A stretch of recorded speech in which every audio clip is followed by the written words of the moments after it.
What would you like to show me next in your wonderful museum? Well, I don't know if you've seen our musical instruments before. These are two instruments from Confederate bands. And the bugle on the left, when I got that originally, it was black. It was smashed completely flat in three pieces. And the story that went with this, it took 2.5 years to have this restored. The last time this was played in public was played to blow assembly to call the troops together for the fall of Richmond, April 5th, 1865. And the bugler, who was older than most buglers, he was in his mid-teens, but he was actually married. And he stomped it. He played assembly as the troops were getting ready to move to Danville. He threw it on the ground and stomped it and said, "The war is over, all is lost. I never want to hear a bugle again." And his wife picked up the pieces and wrote down what he said, thinking it would be something that people should remember. And as the troops went to Danville, he and his wife walked home to Hanover Courthouse.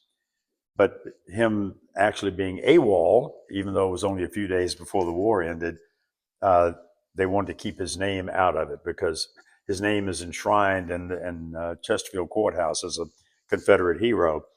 And this cornet, this was given to me many years ago, saying that it came from a Confederate band. Well, I'm a trumpet player. And I said, I don't think so, because this has vertical valves on it. The old cornets had rotary valves.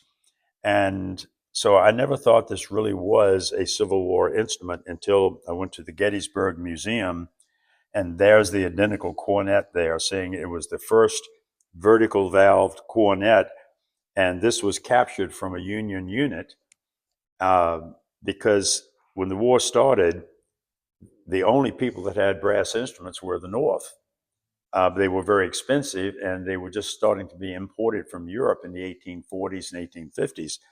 So the Northerners had the advantage of having bands for recruiting activities. The South didn't have that. So the only way they could get bands to get morale built up was to attack Union units that had bands. And they would capture the men and the instruments, take the men as POWs, and have them teach them how to play. So the Confederate bands were notoriously bad musicians because they had not had years of practice like some of the Northern units did. But there are two interesting instruments there. And Very nice. What's over here? Goober says it looks like you have more exhibits this way. well, things are changing in here in that